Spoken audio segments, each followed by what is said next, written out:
بھائیو اپنے نبی کی نقل اتار، اللہ پاس کر دے گا۔ اس نے ایک چنا ہے جس کو حبیب بنایا ہے، 10,000 سال کا پروسیس ہوا اور اس میں سے محمد مصطفیٰ صلی اللہ علیہ وسلم کی ہستی کو وجود ملا۔ آپ کو آنے میں اتنا زمانہ چاہیے تھا کہ اعلیٰ سے اعلیٰ چیز کے بننے میں دیر لگتی ہے، تو کائنات 10,000 سال گھومی اور تب جا کر میرے حبیب مصطفیٰ صلی اللہ تعالی علیہ وسلم کو اللہ تعالیٰ نے وجود بخشا۔ سب سے عالی نسب، سب سے عالی خاندان، سب سے عالی صفات۔ اب اللہ کے خزانوں سے لینے کا راستہ پاؤنڈ نہیں، ڈالر نہیں ہے، تجارت نہیں ہے، اللہ سے لینے کا راستہ میرے نبی کا طریقہ ہے۔ تجارت میں ہو، زراعت میں ہو، جاب میں ہو، کھیتی باڑی میں ہو، میرے نبی کا طریقہ ایک مسجد کا ہے، نماز، 5 وقت کی نماز۔ یہ میرے نبی کی آنکھوں کی ٹھنڈک ہے۔ 5 وقت کی نماز اس امت کی شان پہچان ہے، اور اللہ تعالیٰ نے پہلی امتوں پر اتنی بڑی مشقت ڈالی کہ ان کی نماز مسجد کے علاوہ کہیں نہیں ہوتی تھی، مسجد میں ہی ہوتی تھی۔ ہمارے لیے کتنی آسانی کر دی، جاب میں ہے مصلی بچھا نماز پڑھ، چلو مصلی بھی کوئی نہیں، زمین دیکھ اس پر کوئی گندگی تو کوئی نہیں ہے، بس زمین بھی تیرے لیے پاک ہے، چل نماز پڑھا۔ اور آسانی کر دی، پانی کوئی نہیں ہے، کوئی بات نہیں، مٹی میں ہاتھ مار، منہ پہ مار، پھر ایک ہاتھ مار، یوں کر، چل نماز پڑھ، میں تیری قبول کروں گا۔ یہ کسی امت کے ساتھ یہ نہیں ہوا، انہیں وضو ہی کرنا تھا چاہے پانی 50 میل پر موجود ہو، اور ہمارے لیے پانی کوئی نہیں ہے، چلو تیمم، مٹی میں ہاتھ ہمارا یوں کیا، پھر ہاتھ ہمارا ایک یوں کیا، ایک یوں کیا، چل بھائی اللہ اکبر قبول۔ عمار بن یاسر رضی اللہ تعالیٰ عنہ سفر میں تھے، ان کو نہانے کی ضرورت ہو گئی، نائٹ فال ہو گیا، تو انہوں نے سوچا کہ ویسے تو آدمی کو وضو کی ضرورت ہوتی ہے تو خالی منہ پہ ہاتھ مارا اور یوں کونیوں تک، لیکن مجھے تو غسل کی ضرورت ہے، تو خالی اس سے تو کافی نہیں ہوگا۔ تو انہوں نے کپڑے اتارے، اکیلے تھے، ریت کے اوپر کبھی یوں لیٹے، کبھی یوں لیٹے، کبھی یوں لیٹے، 3-4 دفعہ یوں یوں اور یوں رول ہوتے ہوتے پھر انہوں نے نماز پڑھی۔ آئے اللہ کے نبی کی بارگاہ میں، یا رسول اللہ مجھے رات کو نہانے کی ضرورت پڑ گئی، تو میں نے کہا وضو کے لیے تو خالی یہ 2 دفعہ کرنا کافی ہے، تو یہ تو نہانا تھا، تو میں تو ریت میں خوب رول ہوتا رہا۔ میرے نبی نے انما یکفیک ضربتان، ارے سیدھے بندے عمار، اس کے لیے بھی اتنا ہی کافی تھا کہ تو یوں کرتا اور یوں کرتا اور تو پاک ہو جاتا۔ اللہ نے اس نبی کے طفیل، اس محبوب مصطفیٰ صلی اللہ علیہ وسلم کے طفیل، اللہ نے کیا کیا سہولتیں اور آسانیاں ہمیں عطا فرمائیں۔ پھر نماز 4 کی 2 رکعت کر دی کہ تم مسافر ہو 2 پڑھو، روزے میں سفر میں روزہ معاف کر دیا، بعد میں رکھ لینا، بعد میں رکھ لینا، قضا کرنے کو حکم، بالکل چھوڑنے کا نہیں۔ اور کہا کہ بھائی مریض ہو چھوڑ دو، مسافر ہو چھوڑ دو، اور نماز 2 رکعت کر دو، سنتیں چھوڑ دو۔ ابن عمر رضی اللہ تعالیٰ عنہ بیٹھے تھے تو انہوں نے 2 رکعت پڑھ کے بیٹھ گئے، تو ان کے خادم نے کہا سنتیں نفل نہیں پڑھو گے؟ کہا اگر پڑھنا تو 4 فرض پڑھتا میں، میرے اللہ نے معافی دے دی تو میں کیوں پڑھوں؟ میرے نبی نے سفر میں سنتیں نہیں پڑھی کبھی، اپنی امت کو سہولت دینے، فجر کی سنتیں 2 پڑھتے تھے، اس کے علاوہ سنتیں نہیں پڑھی تاکہ میری امت کو سہولت ہو، آسانی ہو۔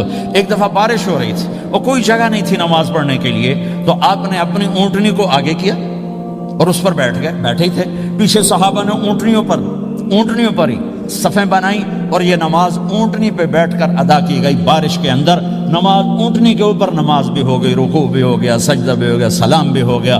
پہلی امتوں کے لیے نہیں تھا، سجدہ ہی کرنا پڑے گا۔ یہ اللہ کے محبوب مصطفیٰ صلی اللہ تعالی علیہ وسلم کی طفیل، میرے اللہ نے ہم پہ فضل و احسان کیا، تو میرے نبی کی زندگی میں عبادات میں نماز سب سے اعلیٰ نظر آتی ہے، سب سے نمایاں نظر آتی ہے۔ اور پھر بازار میں، گھر میں، دفتر میں، ماحول میں میرے نبی کے اخلاق، یہ زندگی کا دوسرا روشن پہلو ہے۔ میرے نبی کی ساری زندگی 2 لفظوں میں آتی ہے، عبادت اخلاق، عبادت اخلاق، یا 2 اور لفظ، حقوق اللہ، حقوق العباد، حقوق اللہ، حقوق العباد۔ حقوق اللہ میں نماز سب سے اعلیٰ، اور حقوق العباد میں لوگوں کی برداشت کرنا، لوگوں سے درگزر کرنا، معاف کرنا، جھوٹ سے بچنا، دھوکے سے بچنا۔ میرے نبی سے پوچھا گیا یا رسول اللہ مسلمان کنجوس ہو سکتا ہے؟ ہم نے کہا ہو سکتا ہے۔ یا رسول اللہ مسلمان کمزور ہو سکتا ہے، بزدل ہو سکتا ہے، ڈرپوک ہو سکتا ہے؟ آپ نے کہا ہو سکتا ہے۔ یا رسول اللہ مسلمان جھوٹ بول سکتا ہے؟ آپ نے کہا نہیں، جھوٹ نہیں بول سکتا، جھوٹ نہیں بول سکتا۔ ہاں، الا لعنت اللہ علی الکاذبین، جھوٹوں پہ اللہ کی لعنت۔ اس لعنت کے ساتھ 400 پاؤنڈ بچا لیے، 4000 بچا لیے، 4 ملین بچا لیے، 4 بلین بچا لیے، 4 ٹریلین بچا لیے، ساری دنیا کو بچا لیا، اور اوپر اللہ کی لعنت پڑی تو اللہ کی قسم گھاٹے کا سودا ہے۔ اور سچے ہو گئے، سچ بولا، یہ میں 100 پاؤنڈ کماتا ہوں، لے لو جو لینا ہے اس میں سے، یہ میں 1000 پاؤنڈ کماتا ہوں، لے لو جو لینا ہے، یہ میں 50,000 پاؤنڈ کماتا ہوں، لے لو جو لینا ہے، کہ مسلمان کی زبان سے جھوٹ نہیں نکلتا، سچ ہی بولتا ہے۔ آپ تشریف لے جا رہے ہیں، ایک آواز ہے یا رسول اللہ، آپ نے یوں دیکھا کوئی نظر نہیں آیا، پھر آواز ہے یا رسول اللہ، تو آپ نے دیکھا کہ ہرنی ڈیئر چھوٹی وہ کھڑی ہوئی رسی میں بندھی، تو آپ نے کہا کیا ہوا؟ کہا جی آپ کا صحابی مجھے پکڑ کے لایا ہے، میرے چھوٹے چھوٹے بچے بھوک سے رو رہے ہوں گے، آپ مجھے چھوڑ دیں، میں بچوں کو دودھ پلا کے واپس آ جاتا، مجھے پتا ہے میرے اللہ کی تقدیر میرے بارے میں کیا ہے۔ تو آپ نے کہا اگر تو واپس نہ آئی تو پھر؟ تو اس نے کہا مجھے اللہ جہنم میں ڈال دے۔ آپ نے اس کی رسی کھول دی، خود وہیں بیٹھ گئے، اس نے دوڑ لگائی اور پہاڑوں میں گم ہو گئی۔ تھوڑی دیر کے بعد وہ دوڑتی ہوئی آئی اور آ کے سر یا رسول اللہ میں حاضر ہو گیا، تو آپ نے اس کو باندھ کے وہیں آپ بیٹھ گئے نہیں۔ دیر کے بعد وہ صحابی آئے جنہوں نے اس کو شکار کیا تھا، پکڑا تھا، تو کہنے لگے، ان کا یا رسول اللہ آپ یہاں کیسے؟ کہ میں ایک درخواست لے کر آیا ہوں۔ کہ کیا؟ کہ یہ ہرنی مجھے ہدیہ کر دو۔ کہ یا رسول اللہ سب کچھ آپ کا ہے، کہ بس یہ ہدیہ کر دو۔ یا رسول اللہ حاضر۔ تو آپ نے اس کو لے کر رسی اس کی گردن سے نکالی، کہ جا بچی اپنے بچوں کے پاس جا کے خوشی منا، سچ نجات دیتا ہے اور جھوٹ ہلاک کرتا ہے۔ ایک ہرنی جان کی بازی کھیل گئی سچ بولنے کے لیے، تم چند پونڈوں پہ جھوٹ بولتے ہو، ایمان کو برباد کر کے رکھ دیتے ہو۔ مسلمان جھوٹ نہیں بولتا، مسلمان دھوکہ نہیں دیتا، مسلمان کی زبان سے سخت بول نہیں نکلتا، کسی کو بے عزت نہیں کرتا، کسی کو کی بے اکرامی نہیں کرتا، کسی کا دل نہیں توڑتا، کسی کو ذلیل نہیں کرتا، خود سہتا ہے، اوروں کو خوشیاں دیتا ہے، خود دکھ سہتا ہے، اوروں کو راحت دیتا ہے، خود تکلیف سہتا ہے۔ یہ میرے نبی کے اخلاق ہیں، یہ میرے نبی کی زندگی ہے، اور یہ اسلام کا سب سے بڑا چیپٹر ہے اور سب سے مشکل چیپٹر ہے۔ جب میرے نبی نے لمبی نمازیں پڑھی تو اللہ نے روک دیا کہ میرے حبیب ما انزلنا علیک القرآن لتشقى، اتنی لمبی نماز نہ پڑھ کے تو تھک جائے۔ میرے نبی نے تبلیغ میں زور دکھایا تو اللہ نے روک دیا، فلتذهب نفسك علیہم حسرات، میرے نبی اتنا غم نہ کر کے آپ خود ہی آہیں بھرتے آپ مر جائیں۔ میرے نبی نے مال سارا خرچ کیا، اللہ نے اس سے بھی روک دیا، ولا تبسطها كل البسط فتقعد ملوما محسورا، اتنا خرچ نہ کریں کہ آپ خود پھر دکھی ہو کے بیٹھ جائیں۔ خرچ کرنا بہت بڑا عمل، تبلیغ سب سے سارے عملوں کا سردار عمل، تبلیغ سے بڑا کوئی کام ہوتا تو اللہ نبیوں کو دیتا، اگر تبلیغ سے بڑھ کر کوئی کام ہوتا تو اللہ نبیوں کو دیتا، گشت سے بڑھ کر کوئی محنت ہوتی تو اللہ نبیوں کو دیتا۔ 950 سال نوح علیہ السلام گشتی کر رہے ہیں، اور اللہ کی مان لو، اللہ کی مان لو، اتنا عظیم عمل کا میرے نبی درمیانہ نماز سب سے بڑی عبادت، میرے نبی درمیانہ کام، لیکن جب میرے نبی نے اخلاق اچھے کیے، دشمن کو معاف کرنا۔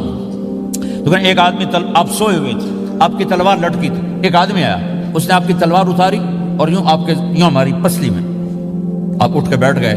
اب وہ قتل کے ارادے کے لیے آ چکا ہے اور تلوار یہاں ہے، کہتا من یمنعک منی، اب بول تمہیں کون بچائے گا؟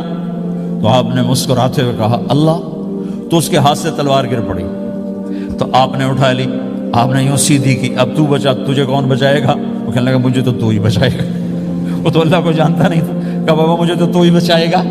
تو آپ کہتے ہیں اس کا سر اڑا دو، یہ نبی کو قتل کرنے آیا ہے۔ میرے نبی نے فرمایا کلمہ پڑھتے ہو؟ کہا نہیں پڑھتا۔ کہا جاؤ معاف کیا۔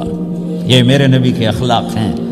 20 سال جنہوں نے قتل کے منصوبے بنائے، مکہ والے، جب آپ مکہ میں فاتحانہ داخل ہوئے، ابو سفیان سب سے زیادہ آپ کو دکھ پہنچانے والوں میں پیش، تو آپ نے ابو سفیان کو عزت دی۔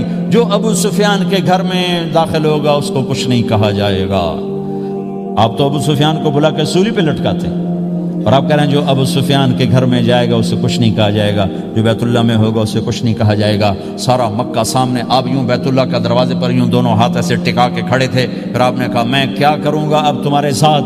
تو سہیل بن عمر نے کہا آپ کریم ہیں، کریم کے بیٹے ہیں، تو آپ نے کہا جاؤ میں نے معاف کیا۔ یہ اخلاق آج مٹ چکے ہیں، مردوں سے، عورتوں سے، علم والوں سے، خانقاہ والوں سے، تبلیغ والوں سے، سب زیرو ہوئے پڑے ہیں۔ جب تک یہ اخلاق زندہ نہیں ہوتے اسلامی زندگی قائم نہیں ہو سکتی، اسلامی معاشرت قائم نہیں ہو سکتی، اور دین دو چیزوں سے آگے پھیلتا ہے، ایک دعوت اور ایک اخلاق۔ دعوت اور اخلاق، دعوت اور اخلاق۔ دعوت نہیں ہوگی تو اخلاق وہیں پڑے رہ جائیں گے، اخلاق نہیں ہوں گے تو دعوت کوئی قبول نہیں کرے گا۔ میرے نبی نے کتنے معجزے دکھائے مکے میں، نہیں کلمہ پڑھا۔ بدر میں ان کے 70 مارے گئے، فرشتوں کو دیکھا، جبریل کے گھوڑے کی آواز سنی، کلمہ نہیں پڑھا۔ خندق میں شکست ہوئی، کلمہ نہیں پڑھا۔ پانی نکلتے دیکھا، انگلیوں سے کلمہ نہیں پڑھا۔ ایک بکرے کا ایک بازو پکایا، ایک بازو بکرے کا، ایک اگلا جو بازو ہوتا، اور 40 آدمیوں نے کھانا کھایا اور ایک بوٹی کم نہیں ہوئی، ایک بوٹی کم نہیں ہوئی، کلمہ نہیں پڑھا۔ لیکن جب میرے نبی نے کہا جاؤ معاف کیا تو سارے ہی کلمہ پڑھ گئے کہ واقعہ یہ اخلاق نبی کے ہو سکتے۔ حنین کی جنگ میں جب بھاگے لوگ، شکست ہوئی، تو ایک صحابی کا بھاگتے ہوئے پاؤں ہمارے نبی کا پاؤں پر آیا، اور جوتا سخت تھا، تو آپ نے کہا اوجعتنی، اور آپ کے ہاتھ میں چھڑی تھی، آپ نے اس کو یوں ماری، کہا اوجعتنی، ارے تو نے مجھے کتنا زیادہ درد پہنچایا، دکھ پہنچایا۔ وہ بیچارے پگھل کے رہ گئے اور پریشان ہو گئے، اور فرماتے ہیں سارا دن میں پریشان، ساری رات پریشان کہ اللہ کے نبی کو میں نے تکلیف پہنچائی، اب میرا کیا بنے گا۔ اگلا دن ہوا تو اعلان ہو رہا تھا بھائی جس کا پاؤں نبی کے پاؤں پہ آیا تھا اس کو اللہ کے نبی بلا رہے ہیں۔ تو صحابی کہنے لگے میں نے سمجھا بس اب میری تو دنیا بھی گئی اور آخرت بھی گئی، اب میرے اوپر کیس بنے گا اور مجھے ڈانٹ ڈپٹ بھی ہوگی، میرا کتنا بڑا گھاٹا نقصان ہوگا۔ یہ حاضر ہوئے ڈرتے ڈرتے، تو آپ نے فرمایا میرے بھائی کل میں نے تمہیں چھڑی ماری تھی، وہ مجھے معاف کر دینا، اور یہ 80 اونٹ تمہیں ہدیہ دیتا ہوں، 80 کیملز یعنی 80 پراڈو، 80 رینج روور کا یہ میری طرف سے تمہیں ہدیہ ہے۔ وہ حیران پریشان، یہ میرے نبی کے اخلاق ہیں، یہ میرے نبی کے اخلاق ہیں۔ کانٹے بچھانے والی نے 4 دن آنا چھوڑ دیا، بیمار ہو گئی تھی، تو آپ نے کیا بات ہے، وہ ہمارے راستے میں اب کانٹے کوئی نہیں ہیں، کہا جی وہ بیمار پڑی ہے جو کانٹے بچھاتی تھی، تو آپ اس کے گھر چلے گئے، ماں جی خیریت تو ہے، آپ ٹھیک تو ہیں، کہا بیٹا مجھے کلمہ پڑھا دے، بس تیرے اخلاق نے مجھے فتح کر لیا ہے۔ میرے بھائیوں یہ چیپٹر بھول چکے ہیں، بھول چکے ہیں، بھول چکے ہیں۔ جب تک یہ چیپٹر زندہ نہیں ہوگا زندگی اسلامی نہیں بنے گی، معاشرہ اسلامی نہیں بنے گا، اور آگے قوموں کے لیے اسلام کا دروازہ نہیں کھلے گا۔ ہمیں معاف کرنا آتا ہو، ہمیں گالی دینے والے کو دعا دینا آتا ہو، غیبت کرنے والے کی تعریف آتی ہو، اور غیبت کرنے سے، غیبت سننے سے اپنے آپ کو ایسے بچاؤ جیسے زہر سے بچاتے ہو، جیسے آگ سے بچاتے ہو۔ ایک دوسرے کو نفرت کا بول نہ بولو ورنہ ساری زندگی تباہ و برباد ہو جائے گی۔ میرے رب کی قسم، میرے نبی نے کہا ایک زبان کا بول انسان بولتا ہے اور جہنم کی گہرائیوں میں گر جاتا ہے، اور ایک زبان کا بول انسان بولتا ہے اور جنت کے درجات پر چڑھ جاتا ہے۔ یہ زبان بہت طاقتور چیز ہے، میں ہر بیان میں اس کو دہرا رہا ہوں کہ جتنا یہ عمل ختم ہو چکا ہے اتنا کوئی عمل بھی نہیں ختم ہوا ہے۔ اور ایک صحابی ہیں ابو دجانہ۔ کون ابو دجانہ؟ السابقون الاولون من المہاجرین والانصار، اس میں پہلی صف کے صحابہ۔ کون ابو دجانہ؟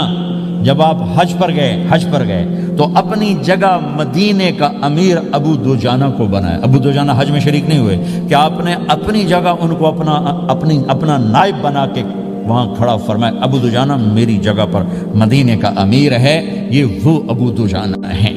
کون ابو دجانہ؟ جو جنگ بدر سے لے کر آخری حج تک ہر سفر میں شریک ہیں، ہر سفر میں شریک ہیں۔ ان کی ایک بات میں بتانا چاہتا ہوں، پہلے تھوڑی سی ان کی ہسٹری بتانا چاہتا ہوں۔ کون ابو دجانہ؟ احد کی جنگ میں آپ نے تلوار اٹھائی، کہا اس تلوار کو کون لے گا؟ کئی صحابہ کھڑے ہو گئے۔ آپ نے کہا اس تلوار کا حق کون ادا کرے گا؟ سارے بیٹھ گئے، 3 آدمی کھڑے رہے، ایک زبیر بن عوام، ایک عمر بن خطاب، ایک ابو دجانہ۔ ان کا نام ہے سماق بن خرشنہ، سماق بن خرشنہ ان کا نام ابو دجانہ سے مشہور ہے۔ تو آپ نے تلوار نہ عمر کو دی، نہ زبیر کو دی، ابو دجانہ کو دی تھی۔ تو عمر رضی اللہ عنہ نے تو محسوس نہیں کیا، حضرت زبیر نے محسوس کیا کہ اس کو کیوں دی، مجھے کیوں نہیں دی، میں مہاجرین میں سے ہوں، میں پھوپھی کا بیٹا ہوں، میں اس سے دلیری میں کم نہیں ہوں۔ بلکہ حضرت زبیر کی دلیری کی جو دھک تھی، جدھر سلوار چلتی تھی کاٹتی چلی جاتی تھی، کہنے لگا میں دیکھوں گا یہ کیا کرتا ہے۔ تو ابو دجانہ کے پیچھے پیچھے زبیر ہو لیے، تو ابو دجانہ نے جو حملہ کیا تو 3000 کا لشکر تھا، اس کو چیر کے پار نکل کے، پورے لشکر کو کاٹ کے پار نکل کے، اور آگے عورتیں کھڑی تھیں جو مکے کے لشکر کو تیار کر رہی تھیں، نحن بنات طارقی نمشی علی النمارقی مشی القتل بوارقی المسک فی المخالقی المسک فی المفارقی والدر فی المخالقی ان تقبلوا نعانقی وتدبروا نفارقی فراق غیر وامقی، یہ گانا گا رہی تھیں اور ان کو تیار کر رہی تھیں۔ تو جب ابو دجانہ کی تلوار نظر آئی تو سب بھاگی، ہندا پکڑی گئی، تو آپ نے یوں اپنی تلوار ہندا کے سر پر رکھی، انہوں نے چیخ ماری، تلوار ہٹا لی۔ تو زبیر پیچھے پیچھے کہ یہ کیا کیا ہے؟ جنگ میں اگر کوئی عورت حصہ لے اسے مارنا جائز ہے، ویسے جائز نہیں ہے، عورت کو، بچے کو، بوڑھے کو ہاتھ لگانا جائز نہیں ہے۔ تو انہوں نے کہا تلوار کیوں نہیں چلائی؟ کہا میرے محبوب کی تلوار ہے، عورت کے خون سے رنگین کر کے اس کی شان نہیں گھٹانا چاہتا، یہ میرے نبی کی تلوار۔ پھر واپس ہوئے، پھر اٹیک کیا اور پھر مجمع کو چیر دیا۔ سامنے ایک آدمی آ رہا تھا ہاتھی کی طرح، اتنا لمبا موٹا تازہ، تو زبیر کہنے لگے میرے جی میں آیا کبھی اس کی ٹکر ہونا پھر میں دیکھوں ابو دجانہ کیا چیز ہے۔ تو اللہ کا کرنا ایسا ہوا ابو دجانہ دونوں آمنے سامنے ہو گئے، تو وہ ایسے شاہ سوار تھے کہ دونوں طرف کے لشکر ذرا تھم گئے اور وہ دونوں بھڑ گئے۔ ابو دجانہ کے اپنے جوہر، اس پہلوان کے اپنے جوہر، غبار اٹھا، مٹی اٹھی، اور اس کی اپنی طاقت، ان کی اپنی طاقت، انہوں نے ابو دجانہ کو اس نے زخمی کر دیا۔ ابو دجانہ نے جو جوش میں آ کے ماری تلوار، اس کو لگی یہاں، تو اتنی طاقت سے لگی کہ اس کے نیچے اتر کر 2 ٹکڑوں میں تقسیم کر دی، یوں ماری تو ایک حصہ ادھر ایک حصہ۔ پھر یوں دیکھا اور اپنے چہرے سے لوہی کی ٹوپی اتاری، کما ترا انا ابو دجانہ، کیا دیکھ رہے ہو؟ میں ہوں ابو دجانہ، تلوار صحیح لی ہے میں نے، غلط نہیں لی، یہ ابو دجانہ ہے۔ اور جب شکست ہو گئی احد کی جنگ میں، اور پھر 10-12 آدمی نے آپ کو گھیرے میں لیا ہوا تھا، ان میں ایک ابو بکر تھے، عمر تھے، علی تھے، طلحہ تھے، زبیر تھے، سعد بن ابی وقاص تھے، اور سہل بن حنیف تھے، عبادہ قتادہ بن نعمان تھے، اور ابو دجانہ تھے رضی اللہ تعالی عنہم، ان میں سے ایک ابو دجانہ بھی تھے۔ اور یمامہ کی جنگ میں ابو دجانہ شہید ہوئے، یمامہ کی جنگ میں شہید ہوئے۔ یہ ابو دجانہ کی تھوڑی سی سیرت آپ کے سامنے آئی ہے۔ اس کے بعد اب آپ ان کے قول کو سنو تاکہ اس کا وزن آپ کے سامنے آئے۔ یہ بدر کے شریک ہیں، اللہ کے نبی نے کہا بدر کا صحابی جو مرضی کرے بخشا گیا۔ یہ صلح حدیبیہ کے شریک ہیں، اللہ نے قرآن میں کہا لقد رضی اللہ، میں ان سے راضی ہو گیا۔ یہ صحابی ہیں، اللہ نے کہا کلا وعد اللہ الحسنی، اے میرا نبی تیرے ہر صحابی کے لیے جنت کا وعدہ ہے۔ اور اب یہ کیا کہتے ہیں؟ یہ کیا کہتے ہیں لوگو؟ ان ارجع عملی عند، لوگو میرے پاس، ابو دجانہ میرے پاس بخشش کا سب سے بڑا عمل جانتے ہو کیا ہے؟ بدر نہیں، احد نہیں، حدیبیہ نہیں، خندق نہیں، خیبر نہیں، فتح مکہ نہیں، آخری حج نہیں، کیا ہے؟ کیا ہے لوگو؟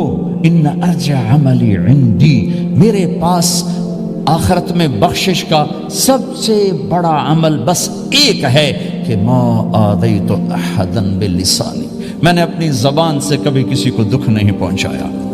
ولا اجد فی قلبی غلا لاحد، اور میرے دل میں کسی کے لیے بغض کوئی نہیں ہے، بس یہ میری بخشش کا عمل ہے۔ تو بھائیو، نبی کے اخلاق میں 2 چیزیں لے لو، ایک زبان سے کسی کو دکھ نہ دو، ایک دل میں کسی کا بغض نہ رکھو۔ اللہ کی قسم بغیر حساب کتاب کے جنت میں جاؤ گے۔ بڑے بڑے جنید بغدادی اور بڑے بڑے معرفت والے تمہیں دیکھتے رہ جائیں گے، تمہاری رفتار اتنی تیز ہوگی کہ تمہیں وہی پکڑ سکے گا جس کا یہ 2 عمل تم سے زیادہ اچھا ہوگا۔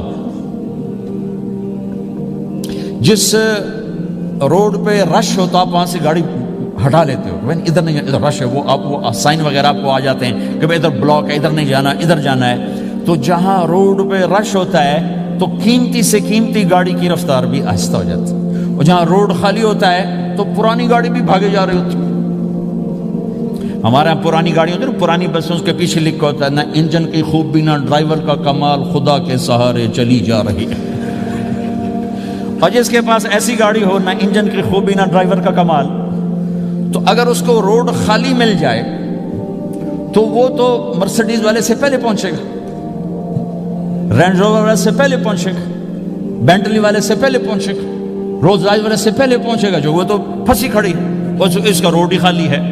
تو میرے بھائیو، یہ میں ایک مثال دیتا ہوں، عبادات کی روڈ پہ بہت رش ہے، نمازی بے شمار ہیں، روزے دار بے شمار ہیں، عمرے والے بے شمار ہیں، حج والے بے شمار ہیں، اور تہجد گزار بے شمار ہیں، علماء بے شمار ہیں، حافظ بے شمار ہیں، ذکر والے بے شمار ہیں، بہت رش ہے، تبلیغ والے بے شمار ہیں، لیکن جو اخلاق والا روڈ ہے نا، یہ خالی پڑا ہے۔ اس پہ موٹر زوکی پہ چڑھ کے آ جاؤ تو سب سے آگے نکل جاؤ، سائیکل پہ چڑھ کے آ جاؤ تو سب سے آگے نکل جاؤ، کہ روڈ ہی خالی ہے، اخلاق کا روڈ خالی ہے۔